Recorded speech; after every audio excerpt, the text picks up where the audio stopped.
Are you interested in angels, demons, ghosts, spirits, and monsters? Are you curious about their origins, tales, and influence upon history and on the present day? If so, then sit back, relax, and welcome to Southern Demonology, the podcast that explores all of this and more. Hey everyone, welcome back to the Wandering Road podcast. I'm your host, Chris. Guest hosting with me today is Mr. JJ once again. I'm really Dean in disguise, if you can't tell. You guys just look so similar. It's uncanny. We do. I just look younger, Beyond that, there's almost no difference. Yeah, and you live on the crappy East Coast as well. Superior Coast, but that's okay. The Superior Coast.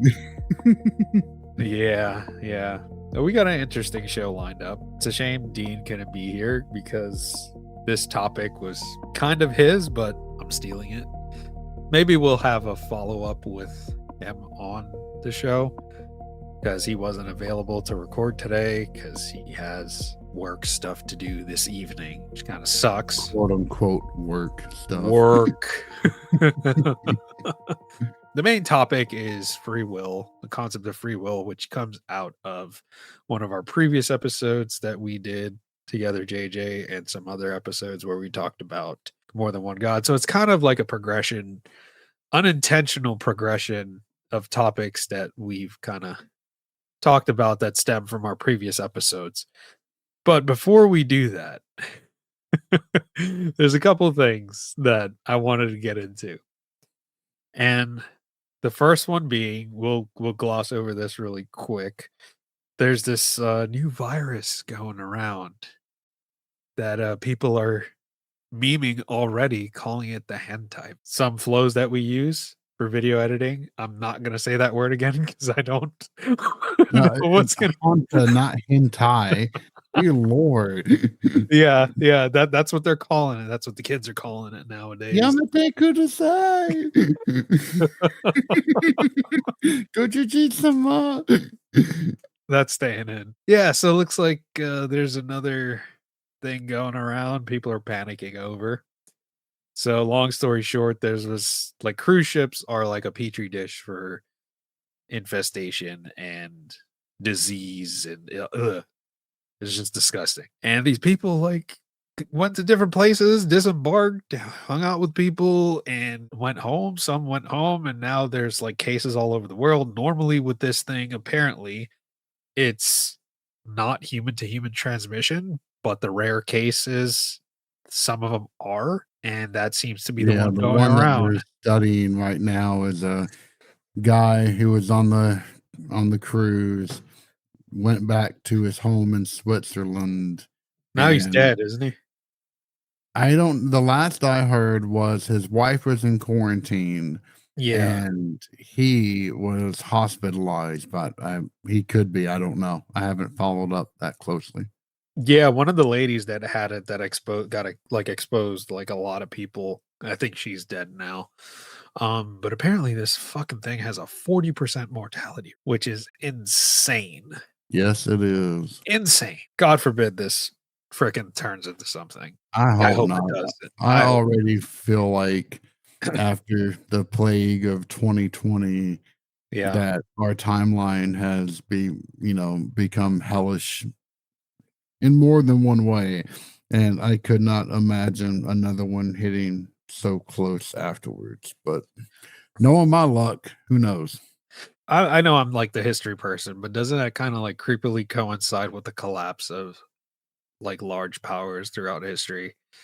There's always economic trouble, and then somehow there's always a plague that gets involved and just leads to a downward spiral. For example, like with Justinian, he was like on the way to like restore big chunks of the empire, and then plague, and it just went to shit. Anyway, we need to bring in a clip of Monty Python's Bring Out Your Dead, but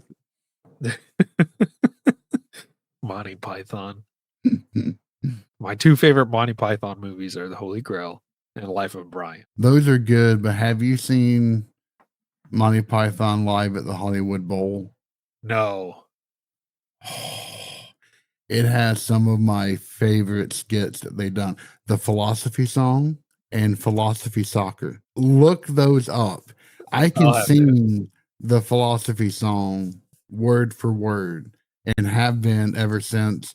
Like I went to I was in philosophy debate, Lincoln Douglas debate in high school. Nerd.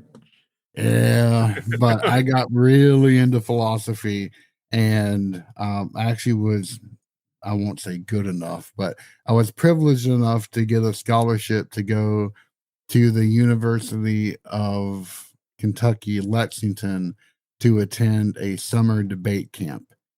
And the people there were awesome, but like the guy that was running it, he made sure that we all watched Monty Python live at the Hollywood Bowl. And then we were essentially singing and quoting Philosophy Soccer and the Philosophy Song from that point out. It was glorious. I Just don't remember. sing it right now. Don't sing it. Oh, I'm not. Okay. Oh God, you don't want to hear my singing. My regular voice is bad enough. My singing voice is infinitely worse. And just to tell you when this happened, the big summer blockbuster movie that was just about to come out was the first Batman with Michael Keaton.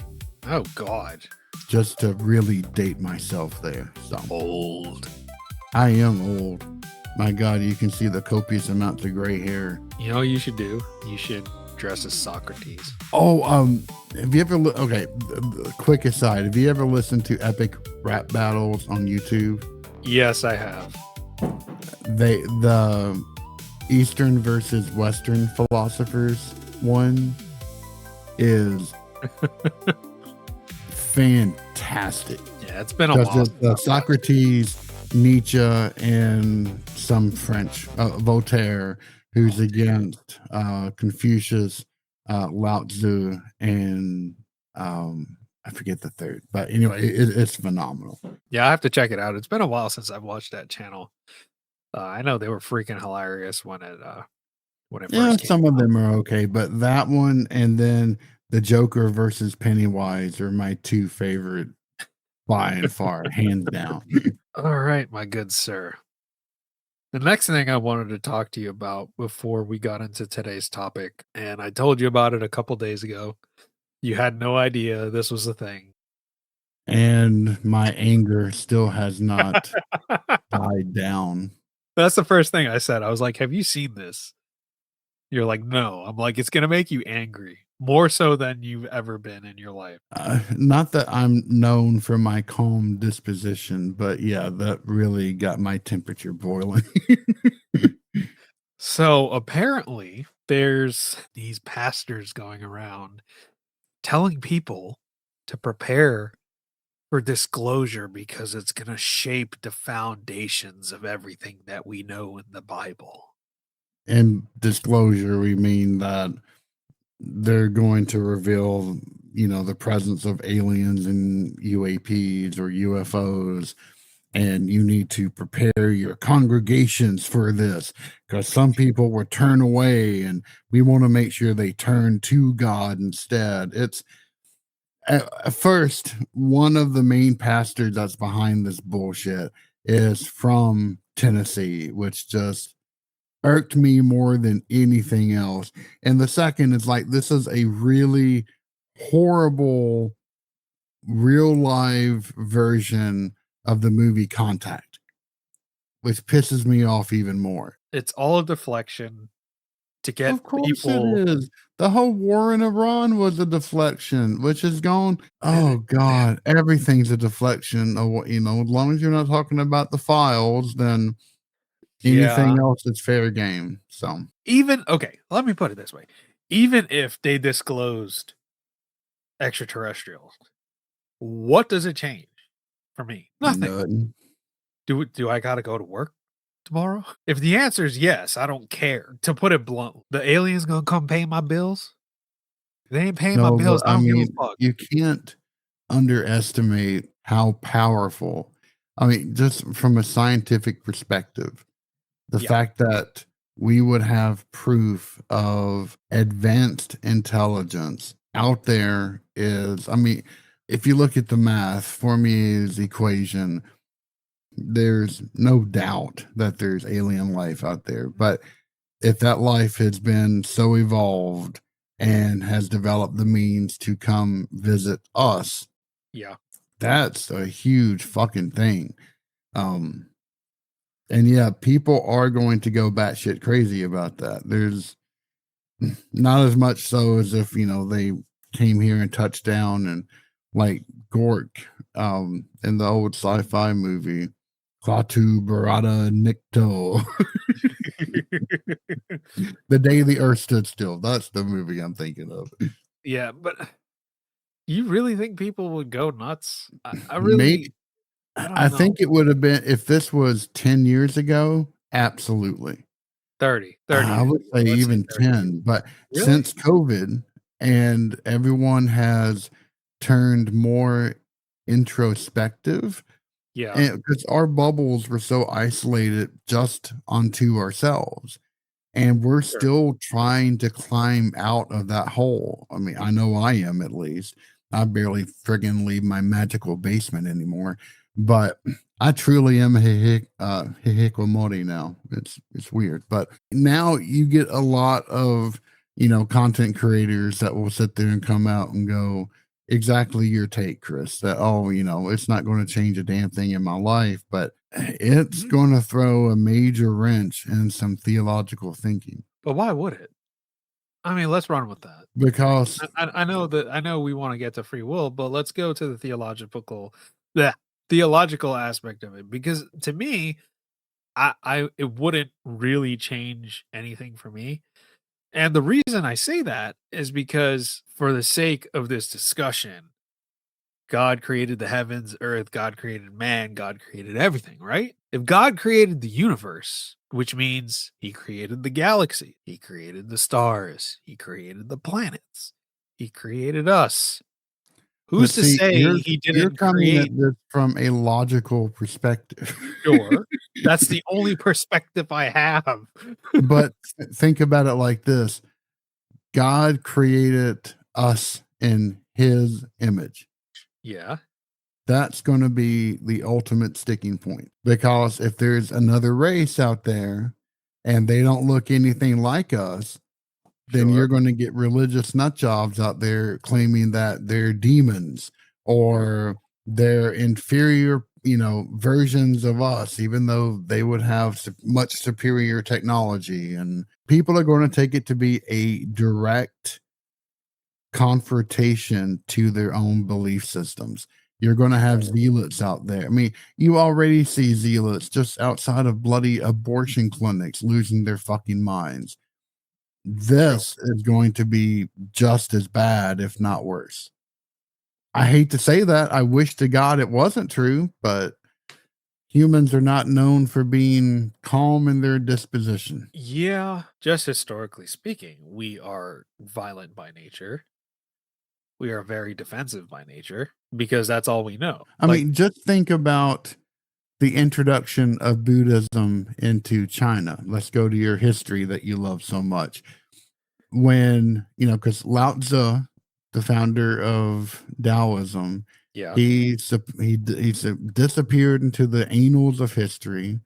I annals. said, uh, You said but. and went to the South, right? And Yeah, then several hundred years later, you get Buddhist monks began to come into China from the South.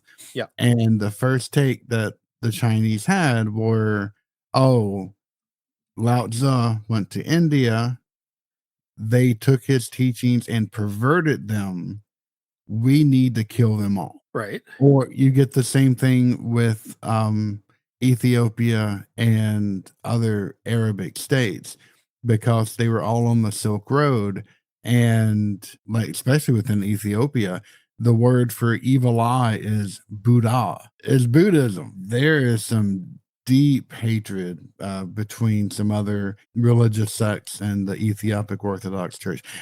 All I'm saying is that all it takes is a weird conception, and you will find people flying off the handle. You know, you would leave it to zealots to ruin it all for us because they Uh, would try to attack one of the extraterrestrials and then they'll go into orbit and they'll fucking orbital bombard the shit out of us.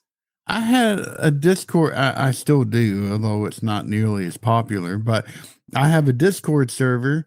I had one zealot come into the door, and it ruined it for everybody. Everybody. All it takes is one zealot to screw over any endeavor, no matter how long it's been going on or how well it's going. One zealot, it's all going to hell. Throughout history, they've ruined a lot of things. I mean, look at the Roman Jewish. Why did those happen? I And mean, just an idea can be so powerful that the idea of Volk essentially started World War One. I mean, and Yugoslavia, I mean, the former country of Yugoslavia, they anyway. no, go on. Go ahead. It's just interesting because the idea that every race needs a nation was so pervasive that Yugoslavian nationalists essentially ruin it for the rest of the world, and it just keeps going. We can talk about that offline because I'd like to pick your brain about that because I have some theories. A lot of people like to blame, well, it was officially blamed with the first Treaty of Versailles exclusively on Germany, but I have other notions about the start of that war we could talk about later. But with the zealot thing, man, I can't help but agree with you that you will have people that can't conceive outside of their own bubble that something else may exist. They'll just lose their shit. That I will concede. But I don't think it would be in large number. I think you're talking about like very small pockets of that would I don't know. I behave mean, stupidly. you're going to have, and I'm not talking about just Christianity here. It's religions around the world. We all know people like this in which they see the world in pure black and white. I have many family members who fall into that category.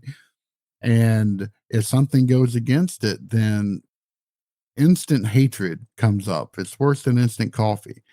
And I And mean, not all instant coffee's I that bad. don't see the idea of this being introduced to the public.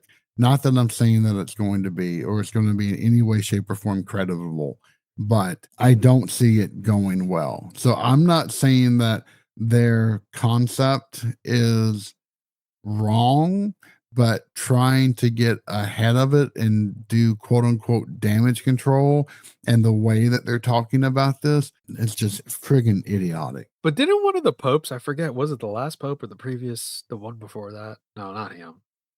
Was it John Paul that said like to welcome extraterrestrials or something like that? I It was don't one of the know. popes. I think it might have been Francis or John Paul. I It can't would, remember. I mean, Francis or Benedict. Benedict. I don't know. I am so sorry, but that's how forgettable Benedict was. Like I Oh, I'm with you.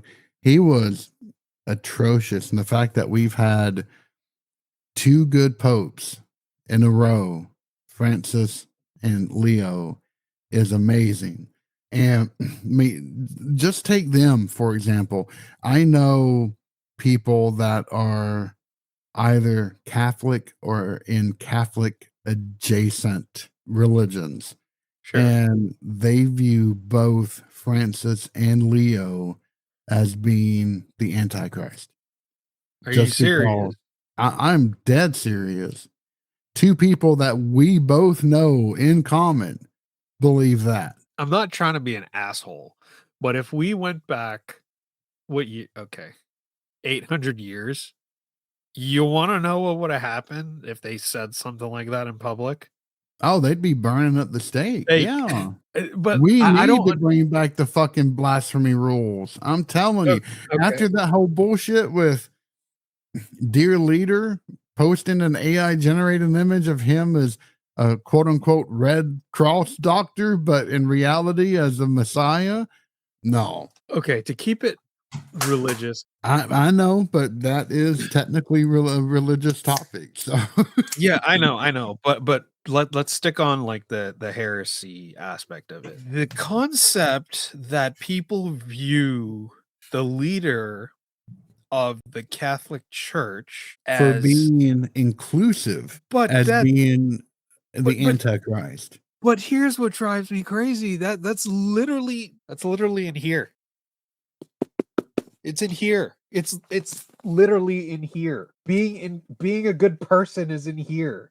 It's not fucking controversy. But Gosh. if you look at this whole movement of Christian nationalism, where you will have reporters read to these idiots exact passages from the Christian New Testament and and not tell them, and they're like, oh, that's woke BS mind virus stuff. I don't believe any of that. I feel like we could go many different places, but let's take this concept of thinking of what we just talked about with people thinking that the Pope is the fucking Antichrist.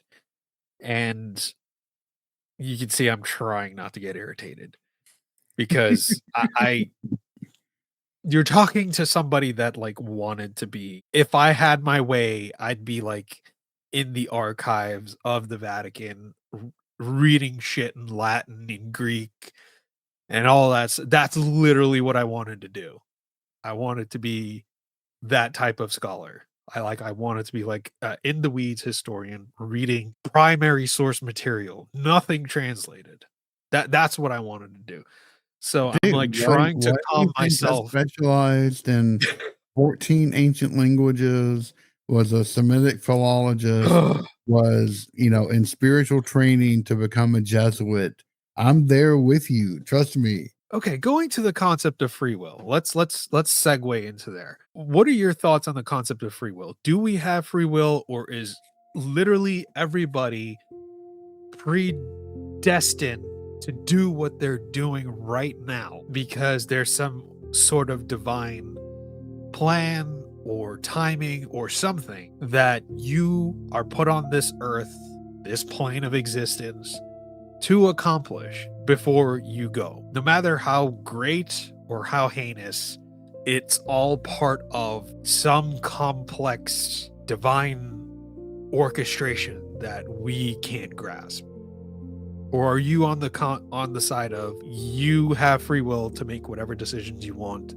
It wasn't pre-planned. All of your decisions are your own. I'm firmly in the latter camp. I believe that we have free will. I'm going to say this, and I've said it before. I'll say it again. I'll keep saying it. Things are never as simple as what we think.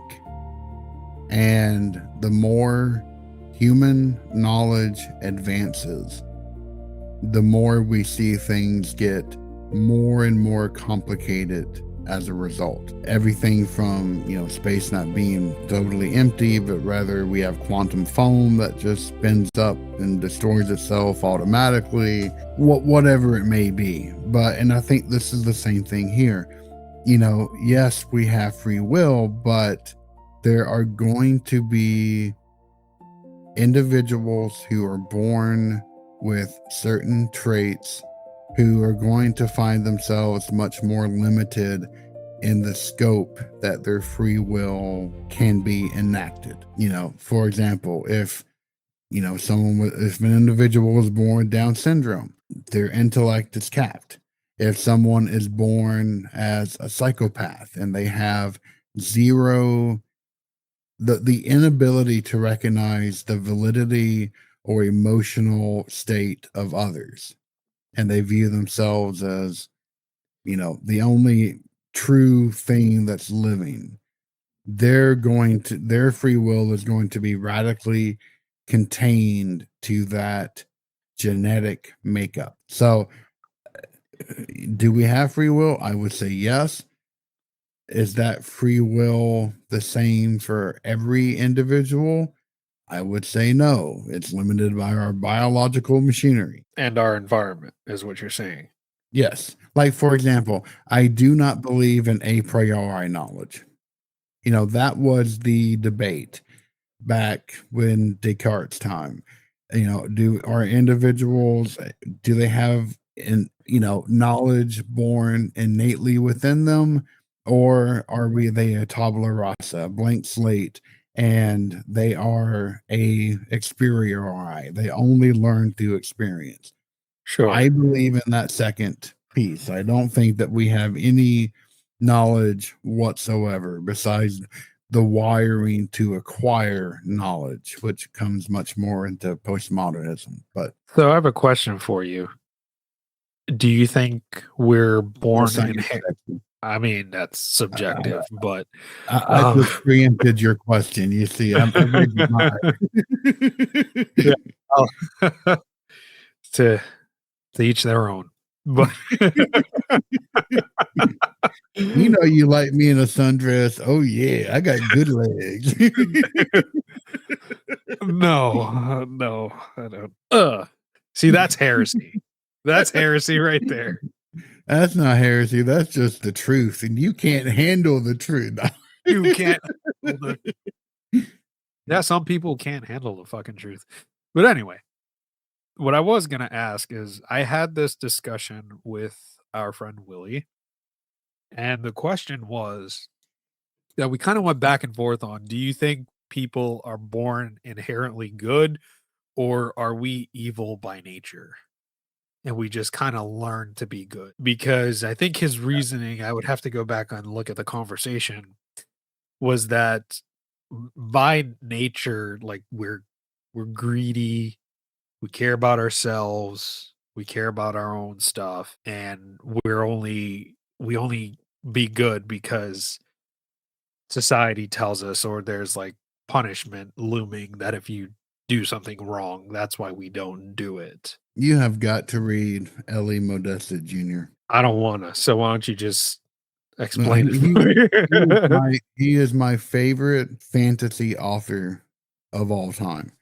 In fact, I think I've bought all of his books on audiobook, and I've just been chugging through them all over again. It's been a good time. But anyway, he often talks about this, or the ideas of how rule, going back to Machiavelli, should a ruler be loved or feared, etc. But I think that what he was getting at is that people are not born neither good nor evil. They are just born they're not born with any knowledge, so they have no concept of good or evil.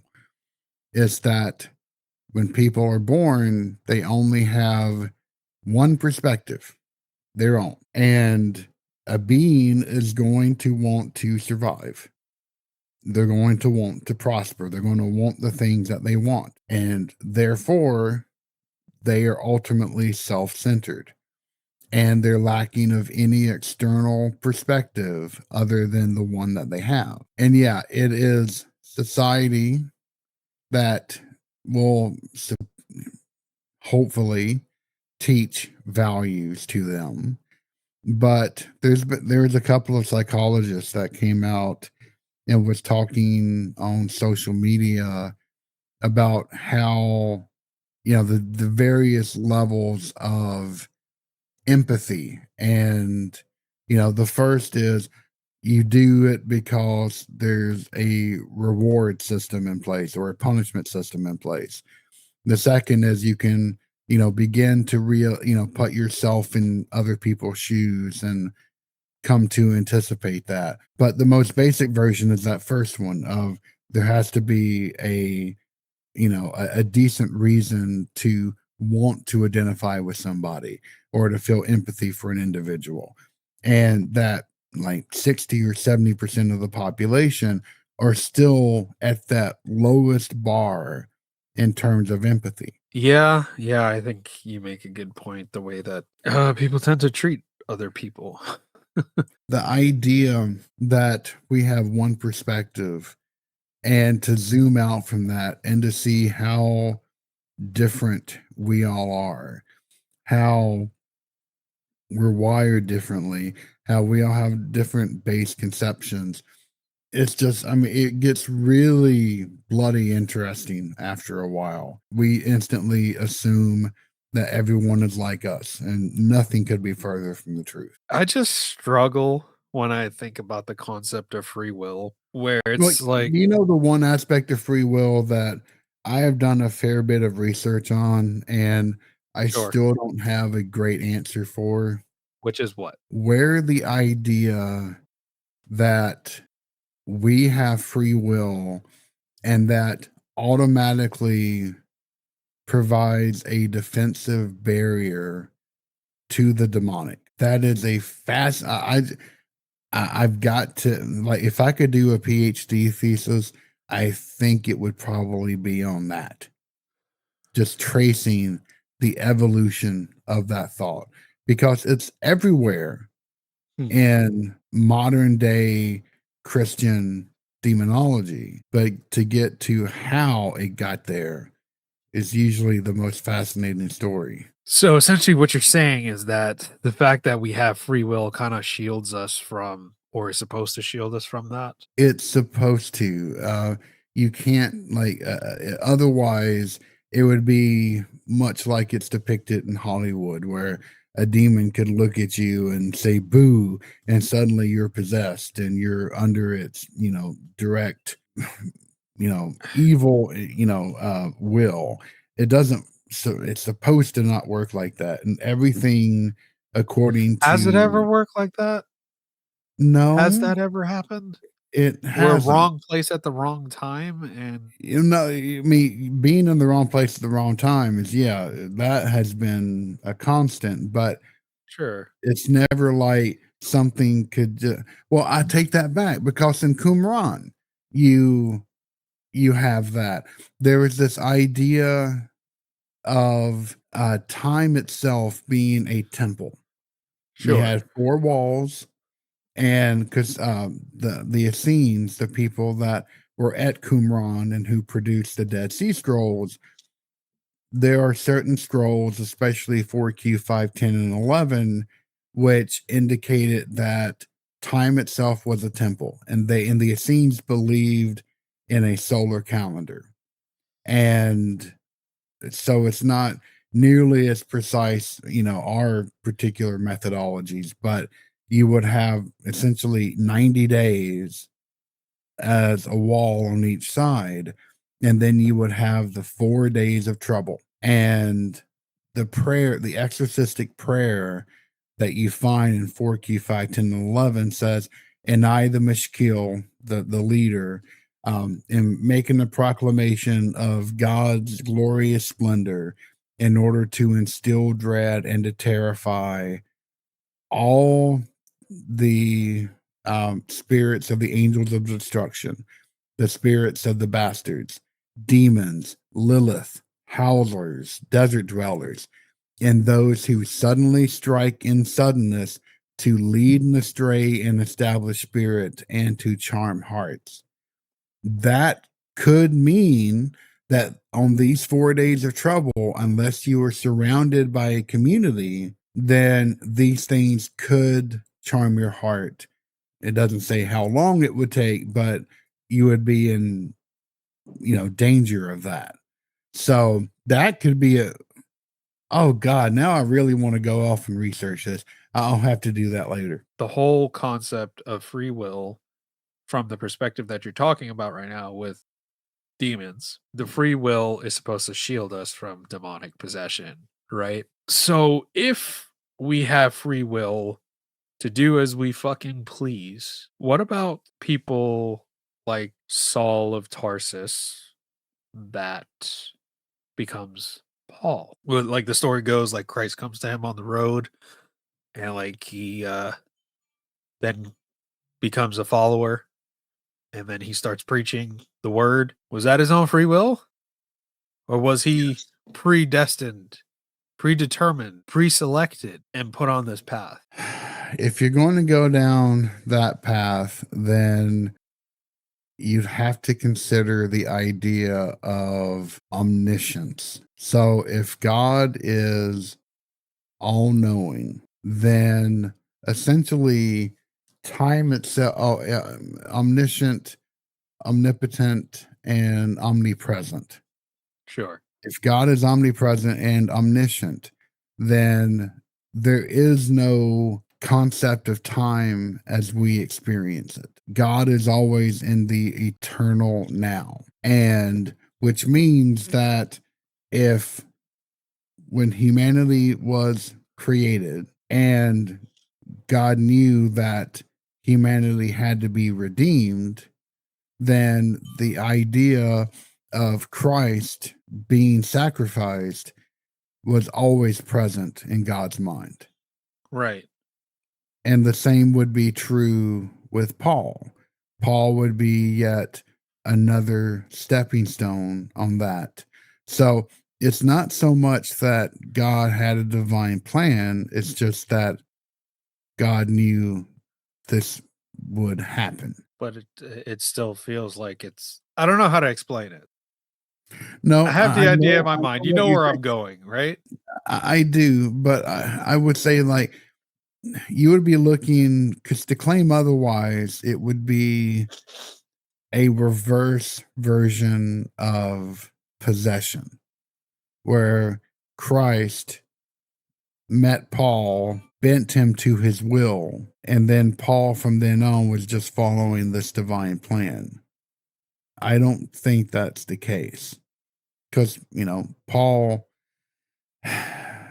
Paul is a very controversial figure within the church, and I think that I if mean, there just was because of his background, he was like a hardcore Pharisee supporter type zealot. You the want to same put it thing that with way. like Augustine, he was a womanizer, a drunk, and he's famous for saying, "Oh, God's save me, but not now." People that these are the stories, and everyone loves a good story, and whether they're true or not, goodness only knows. But I think it would be much more remarkable if Paul did these things in his own free will than if he was just following a plan. Because you know how depressing that would be if there was a great plan. Have you ever read David Eddings? No. He's not worth reading by and far, but when I was a kid, I read his Bulgarian and I thought it was one of the best things ever. But there's essentially there's this elder wizard who is like a Gandalf figure, essentially, who, along with him and his daughter, essentially go through generations of this particular family and nudging things in this way and that way until they get a descendant which is going to fulfill this major role. And if you think of cross apply that idea to free will, do you know how embarrassing it would be to find out that your part in whatever grand cosmic plan there was to be a nudging factor to anything or to have no role whatsoever? Like you were an influence upon person 15 who then influenced 14 to 13 all the way up to one, and then one influenced a main actor in some sequence of events, and it would just I think that it would just be soul crushing at that point. I see what you're saying, but since we're talking about books, let's go to Tolkien, who was a devout Catholic. And you can see through the entire story of The Lord of the Rings how if you read the Silmarillion and all the other stuff, how Eru kind of nudged things along with Gandalf and the other wizards and Bilbo's journey, and finally you get to like the final story of Frodo's journey to Mount Doom. I mean, there are certain things that happen throughout the book where the way that it's written, specifically with like Aragorn, right? It could go either way. Do I want to become the king of Gondor? Do I want to remain a ranger? Like there's these different, like it gives you that struggle of Yeah, but the fact that nudging takes place is proof of free will, meaning that sure. they could still make their own decision, but yet, unless you believe that God or whatever entity is a complete deist, and that once they create the universe, they can never touch it again. Right. Then the fact that things could go wrong is proof that there is, that individuals do have free will. Yeah, but the concept, like, so taking it back to history and stuff, like with the formation of Christianity, it was heavily persecuted. It was underground worship for a very, very long time. You're talking about 200-300 years until it became the main religion of the empire. Oh yeah. So I could see how we could still have free will, but the concept of like nudging, it's like, okay, let me do this and have this person have some sort of revelation and we'll see where it goes from. Kind of like with Saul becoming Paul. Well, let me put it this way. If there was a divine plan, then things would have gone a hell of a lot easier. Yeah, Christ was sacrificed, was crucified. But if there was a plan, then why did it take upwards to 80 years after his death to get any kind of written, writings out? That would have been, things would have been preserved to help, quote unquote, prove everything that happened. There's not. But at the same time, I can give you the historical cop out answer No, that thank you. that those writings at the time would have been targeted. They would have been weeded out, whether it be the Roman authority or the Pharisee. So the waiting of the 80 years, we get to what? That would take you to 80 AD, 79 or so, right? Because you're talking about 33 CE and add 70 to 80 years to that. So, Okay. Yeah, let's do 70. So that'll take you to 103. Who was the emperor? Trajan. Trajan would have been the emperor at the time. He was considered one of the 5 good emperors. So this is the Roman Golden Age. So post Romano-Jewish wars. So the temple would have already been razed to the ground. Any type of autonomy would have been wiped out. Any type of structure of the Pharisees or anything, I'm sure that would have been curbed. And it was all sole power of the emperor. So I could see, judging by what we know historically with how the Pharisees operated, their hand in what happened to Jesus with his arrest and their like stranglehold on authority in that area in antiquity in general to even write anything or to organize publicly, that would have been suicide basically. So I but could it's see how not that just would come about. it's not just Christianity though. Sure. In Judaism, you didn't have written words until much, much later. For hundreds of years, there were no holy books. There were just oral traditions that were passed down until they were eventually written down and codified. And then you have the Masoretics, who preserved them and did an extremely good job, but not good enough where there's, if you compare the Hebrew Bible, the Hebrew and Aramaic, to the Septuaginta, the Greek version, to the Latin version, the Vulgate, there are omissions and additions that you'll find there. So if this was a divine plan, why in the world did everything start much later in terms of preserving it and then maintaining it? And I think that's one of the ultimate things that a lot of evangelicals or just people that don't know the history automatically get wrong. They assume that, oh, God spoke, someone immediately wrote it down, and that has then been handed down to us for 2,000 years. And that is a unblemished and unbroken thing. And we now just read God's will right, in our hands. That's not how it worked. That's not how anything's ever worked. Blasphemer. No, I'm not saying that the words were not inspired by God, that they do not capture holy things. I'm just saying that it's not like God put this into the hands of one individual or a series of individuals, and then all of that was perfectly carried over. It's much more complicated than that.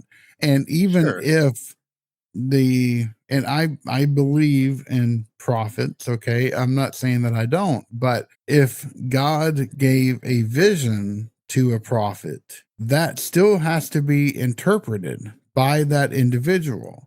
So it is still filtered through their experiential and their linguistical lenses. Doesn't make the it idea real. of a prophet still kind of mess with free will? No, because again, it's being anything that God says is only an evidence to the one who has been spoken to, and they have to relay it.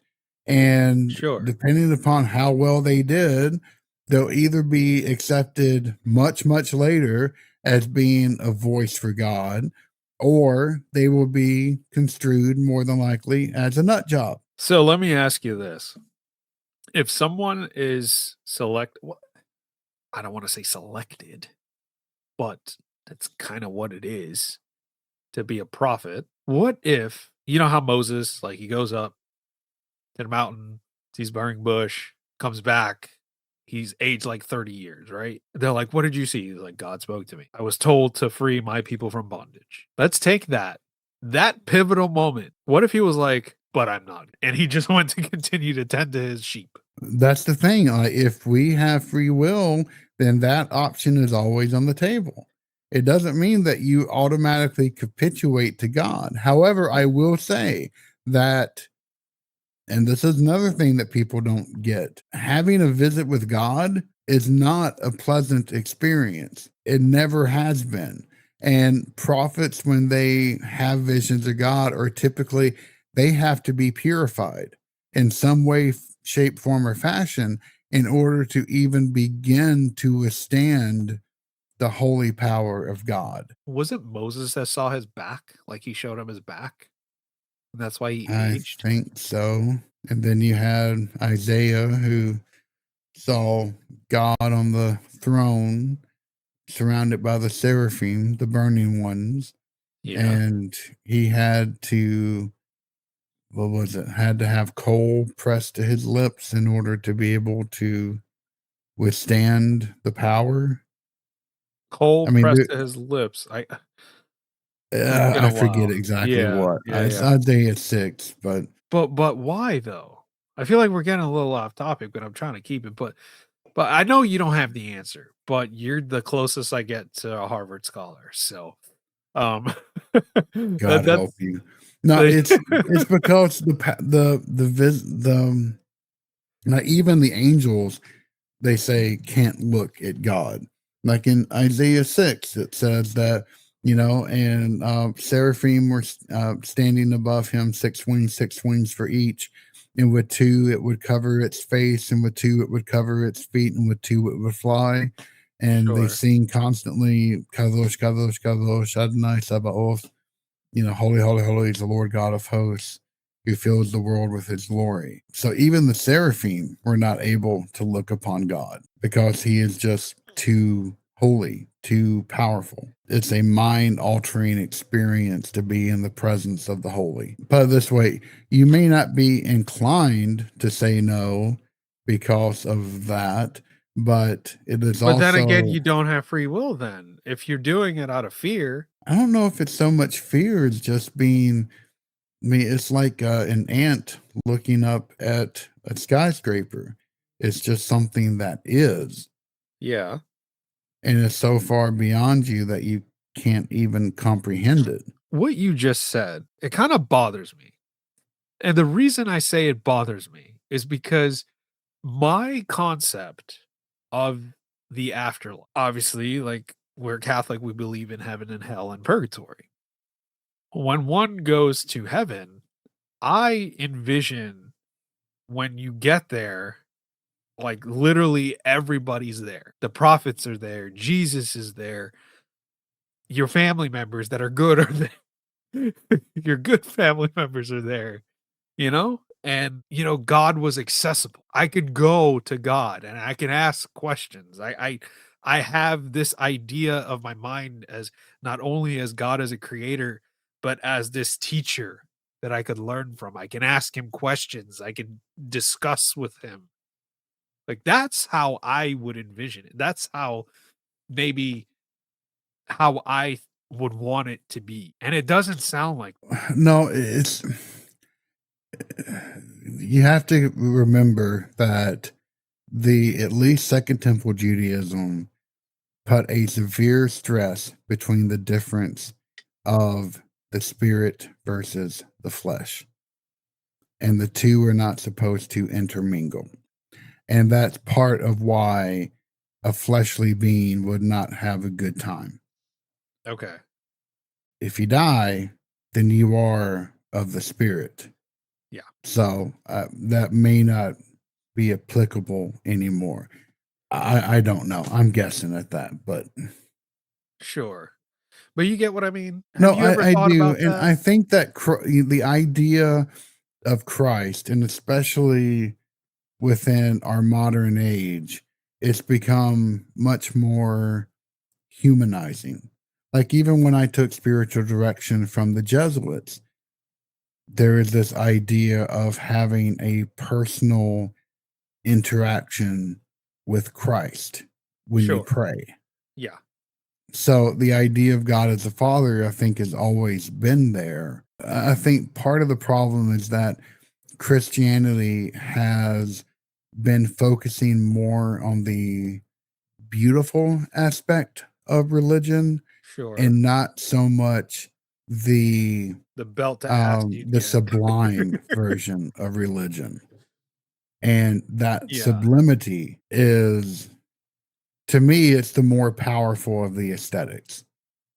Right. It's the difference between, you see a beautiful garden with deer roaming around, that's beautiful. But sublimity is seeing a mountain on a moonlit night with thunder raging all around. It's beautiful, but But it's it's terrifying. terrifying. Yeah. You really need to read Karl Barth, who was one of the top three Protestant theologians from the 20th century, alongside Paulus Tillich and Rudolf Bultmann. And Barth wrote, and by the way, Barth is spelled Barth, but it's pronounced Bart because he was German. Epistle to the Romans. Yeah, the Epistle to the Romans. And it is one of the most sublime takes on Christianity. It's essentially, it presents, the idea that man must be utterly broken before God.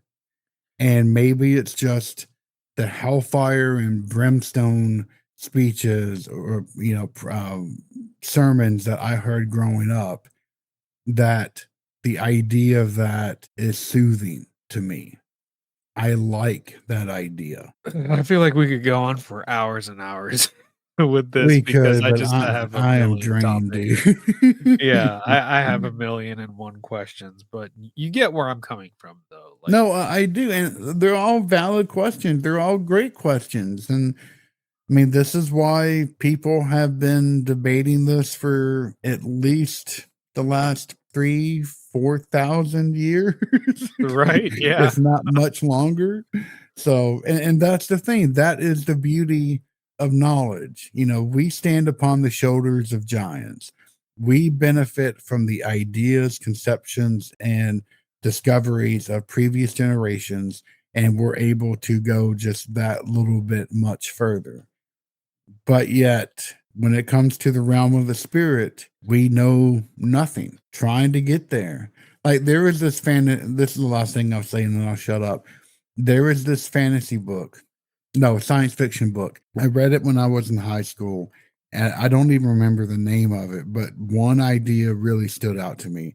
And it was there is this extraterrestrial race of essentially whales that had such an advanced philosophy whales. that I don't know, but they were able to come to terms and understand so much more than humans would ever be able to.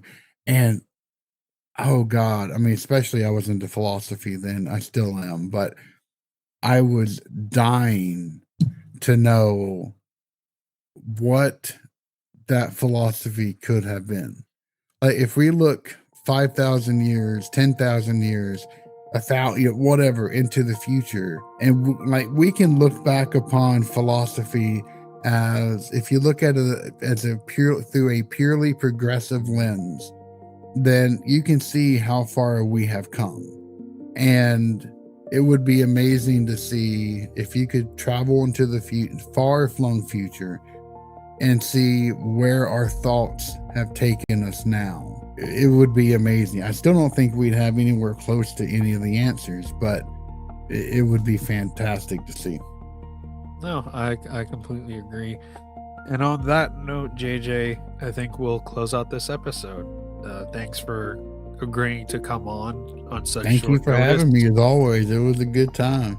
Oh, You made my absolutely. brain hurt, but I tend to do that to myself a lot. I will lay in bed at night and just like I'm one of those people that as soon as the lights go off and the TV's on and I'm laying there, like all these fucking ideas just start popping up in my head. And on that note, you've got to stop texting me dirty messages when you get into bed at night. I'm tired of it. I can't take it. oh, you weirdo. By the way, Accurate. before we sign off and I let you plug Southern Demonology, I got bored today, and I don't know if you ever watched a show on Amazon Prime called The Boys. If you haven't, I highly recommend it. I've Uh, seen I've seen the first season. I got to the part where the guy dives into another man's Johnson and then it expands. And that was like, yep, that's good enough for me. That's enough TV for now. so you're familiar with the character Homelander. Yes. So I got bored and I told my wife, she was at work. I was like, here's this picture of our dog. Turn him into Homelander. And it's the freaking greatest thing I've ever seen. Hold on. You see that? Oh my God. That is the most irresponsible use of AI I have ever seen. It is the greatest. Listeners, if you're listening to this, you need to go watch the spot open up the Spotify or the YouTube version and get to this point and look at this picture Yeah, I of my mean, you dog should as already Homelander. want to, just hearing my sexy voice and just dying to know what this giant hunk of man looks like. That would be me. You're welcome, by the way. But yeah, If you do, please don't unsubscribe. I you can subscribe to my OnlyFans. I don't would mind. forgive him for he knows not what he did. if you join my Patreon, you might get more than what you expected. Oh yeah. Don't join his Patreon. But Well, one please last join my thing. Patreon. It's only $1.99. Speaking of that, we were talking about having a Patreon. Listeners, viewers, people on YouTube, let me know if that's something you would be interested in. Obviously, it wouldn't be priced at an astronomical amount. Maybe we could use the Patreon to talk about maybe some more controversial topics, or maybe or once every couple months or once a month we could have like a kind of like a joint live session with some listeners or viewers, something of that sort. I've seen other podcasts do that where they like actually, talk to people and stuff. That would be pretty cool. So let us know what you think about that. And JJ does have a Patreon, so if you are interested in his Patreon, I promise there's nothing bad there. Just There's not a joke, but no, yeah. it's just you get early access to episodes. So, and it's only $1.99. So, and it helps me out dramatically. So, Yeah. And one last thing. We did the other dog as Soldier Boy. oh my gosh, that is adorable. Yeah, it's on the last season, so I think there's like one more episode or 2 episodes left. I'll But have to pick it back up then. yeah, I'd highly recommend it. But JJ, plug away. Where can they find you? Go to southerndemonology.com. You can listen to all my episodes there, along with links to all of our socials. Please subscribe to our YouTube at Southern Demonology. We're also on everything else, and you can listen to all of our, we're on every podcasting platform that there is. And speaking of that, next year is the decade anniversary of when Southern Demonology came alive. Woo! Which means next year, our goal is to get you to 10,000 subscribers on YouTube. That would be nice. I just crossed over 500 today. So if I can get more than that, I would be tickled to death. Also, folks, one last thing. There is a new thing that we are trying with our episodes with some background music, some B-roll image, so you just don't stare at a talking head for the whole 45 minutes or an hour. If that's something you like, please let us know if that's something you like and you would like for that to continue. And we hope you enjoyed today's episode.